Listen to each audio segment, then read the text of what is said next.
Hey guys, what's going on? I'm back again with another meta report, and boy do I need to rush this video out before Series 6 come out so you guys can give this a try. Today I got a cool combo breaker showcasing Anger Point Tauros complete with Froslass for Frost Breath, which guarantees a crit, so Anger Point can proc, which is surprisingly has more utility than you may have first expected. But before that, make sure you guys like, comment and subscribe, as this really helps me out with the YouTube algorithm and helps me spread the secret sauce around. Also guys, be sure to join the Discord if you guys want to know the juiciest secret sauce even earlier and discuss Series 6 team builds and more. And lastly, I stream every Friday at twitch.tv/pp15 every Friday at 7 PM UK time to catch me deep in the action. Without further ado, let's jump in. This combo is absolutely amazing. I don't have experienced much toxic chat in Showdown, but this team actually got some of the saltiest players talking. This is one of the highlight clips that I got from testing out this team during my Showdown period before moving on to cartridge. This team can literally make someone rage quit. I mean, look at the utility of these two Pokemon, of Tauros and Froslass. I didn't lead with it this time, but I led with this Hatterene and Didi because I was kind of scared of his lead, I believe. Scared of a bit of redirection and really strong physical attacks such as Cinderace, so I thought it would be a good idea to lead it, but you know what happens, I just got wiped out instantly. So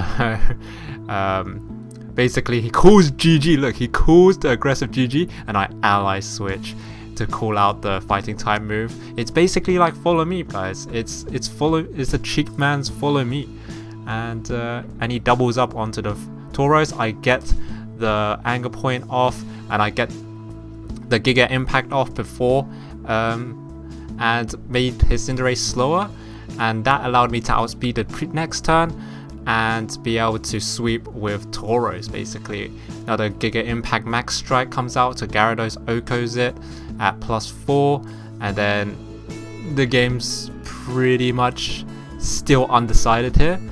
I ally switch again because I was thinking he was gonna target down the Tauros, but he was actually wanting the Froslass. He doesn't play around the ally switch once, which is really weird, and this shows you the utility of actually Froslass.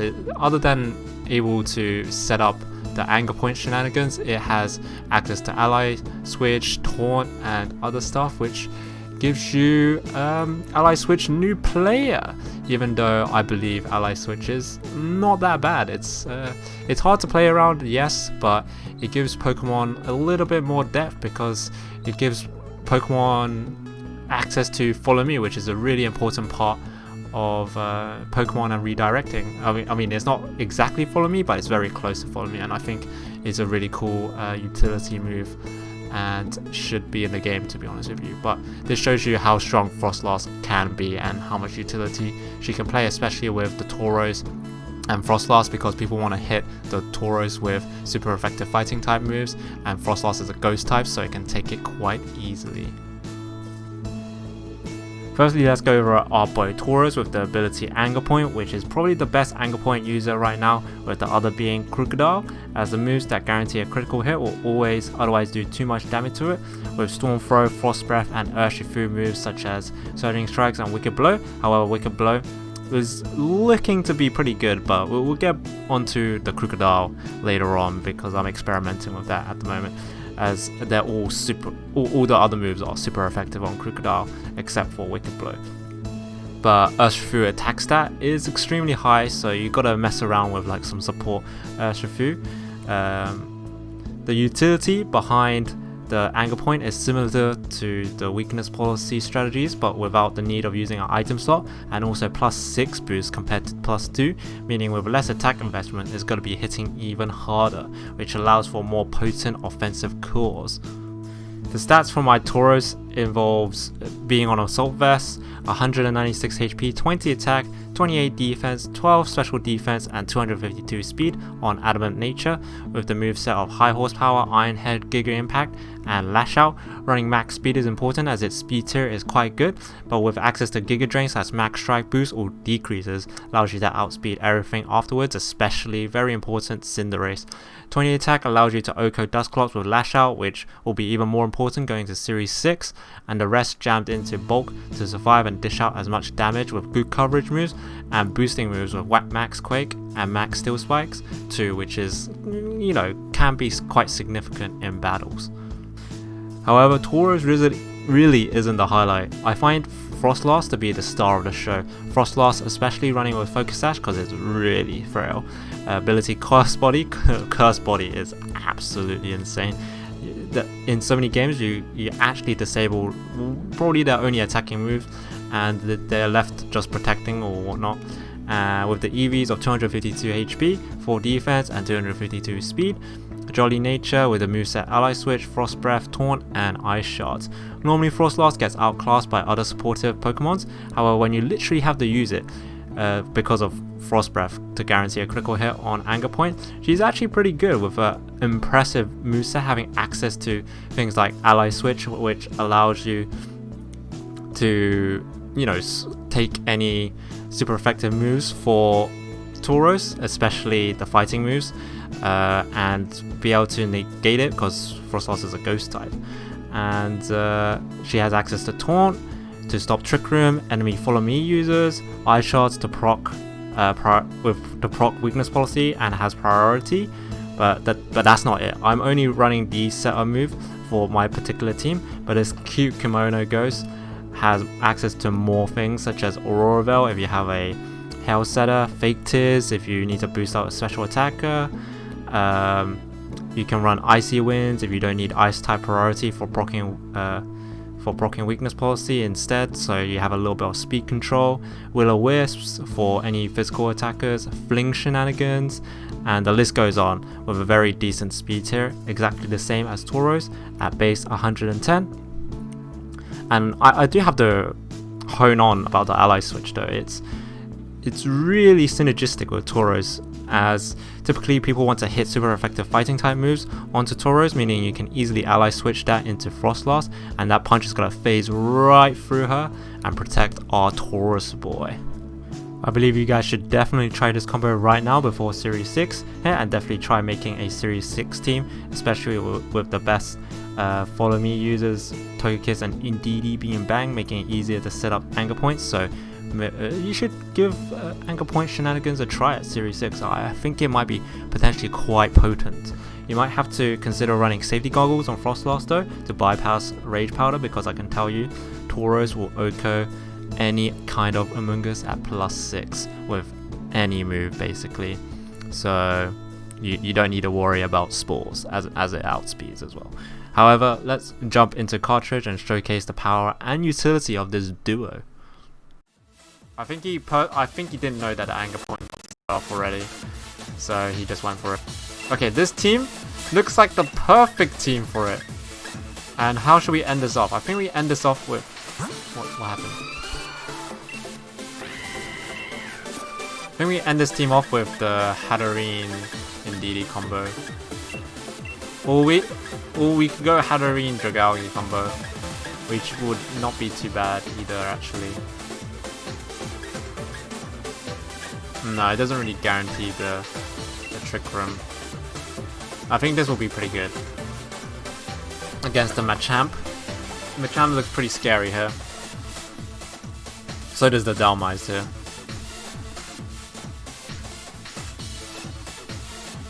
Dhelmise.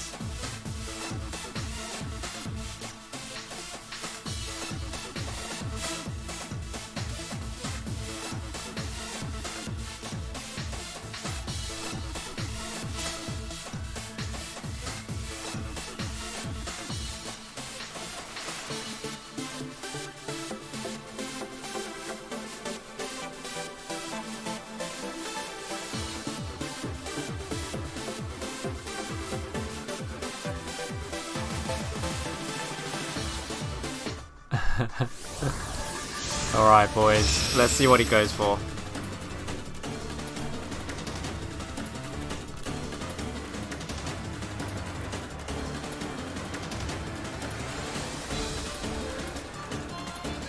Dhelmise Incineroar.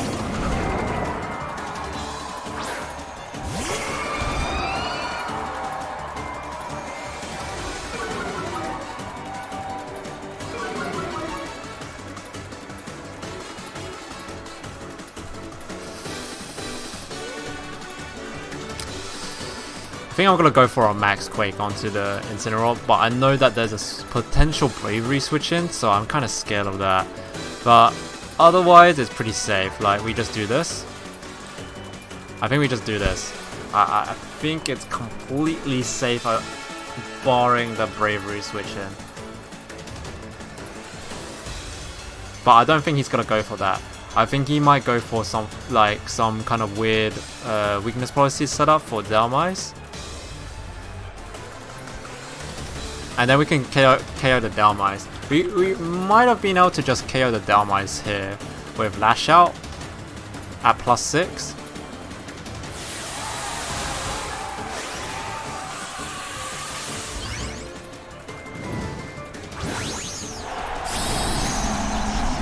No, Lash Out doesn't kill, unfortunately.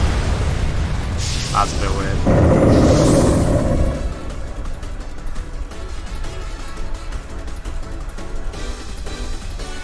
He Dynamaxes here, so no switch into Bravery. Dive Ball, so it's probably Dhelmise.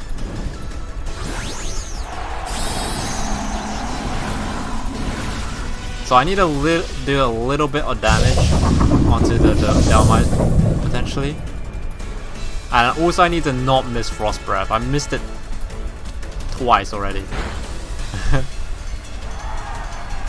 This should 100% knockout, because I get rid of the Intimidate loss, so I'm at +6.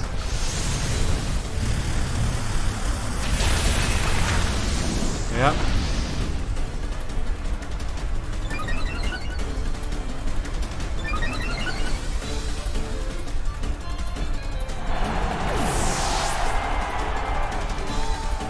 Oh no, it should knock out in the max move form. Froslass hangs on, which is really great for me.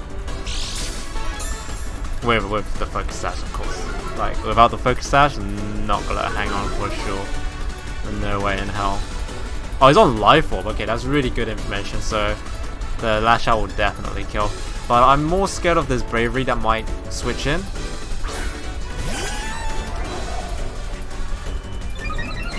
Porygon 2.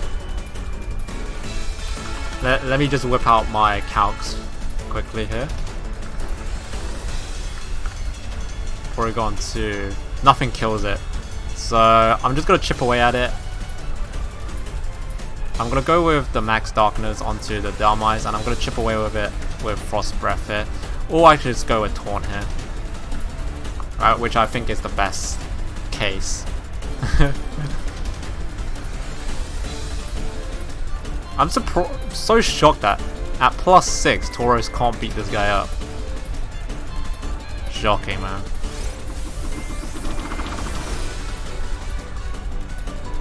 Whoa. Go for Ally Switch there. Really good play. But now I chip away at the Porygon too.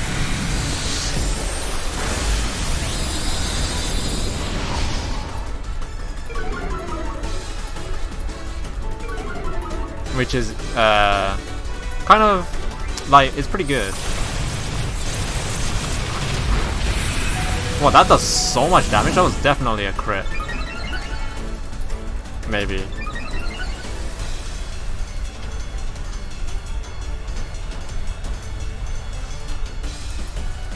Interesting. Not a crit.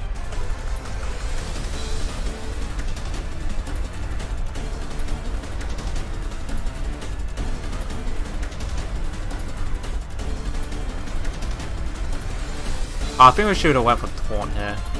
He might go for another ally switch here. But I double targeted, so I at least get one knockout here.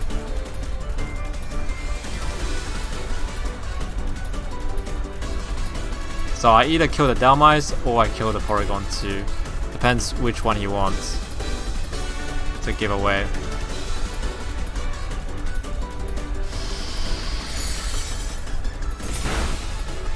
Oh, that was close. to a knockout. Damn. This actually might not knock out with the... No, it does knock out. Perfect.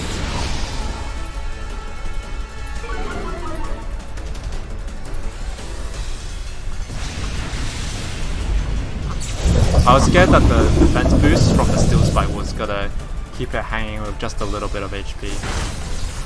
Oh my god, Tauros tanks a Thunderbolt? That's crazy, boys. And then Hatterene as the last boy.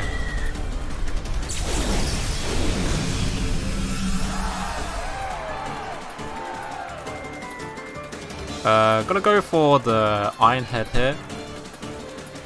And I think I'm gonna go for...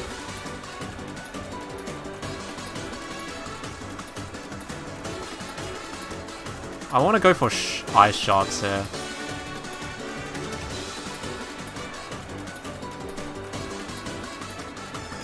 I think I'd just go for Frost Breath for the most damage here. Goes for the ally switch though. Yeah, that's what I was expecting.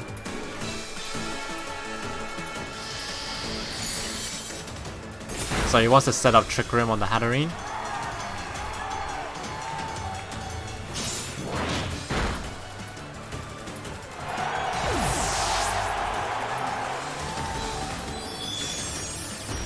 Oh no, he doesn't want to even set up that, and I disable his Dazzling Gleam. What a boss Froslass is.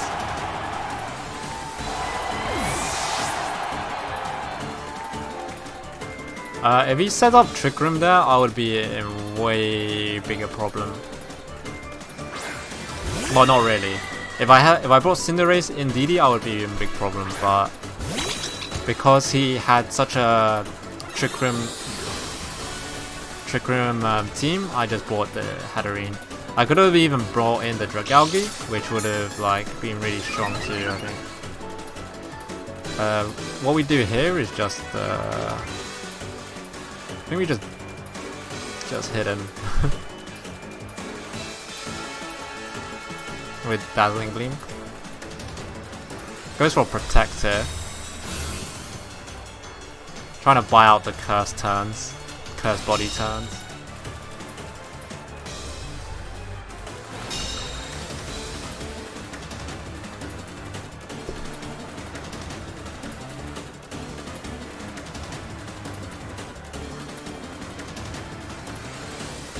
Let's go with Dazzling Gleam again.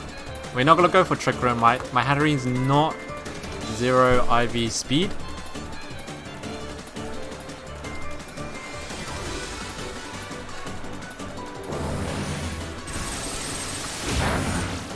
This should knock out, I think.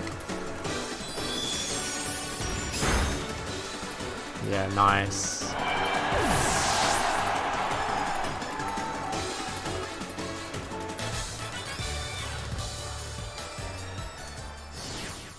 Man, I'm still thinking back on that Togekiss in Togekiss Cinderace lead game.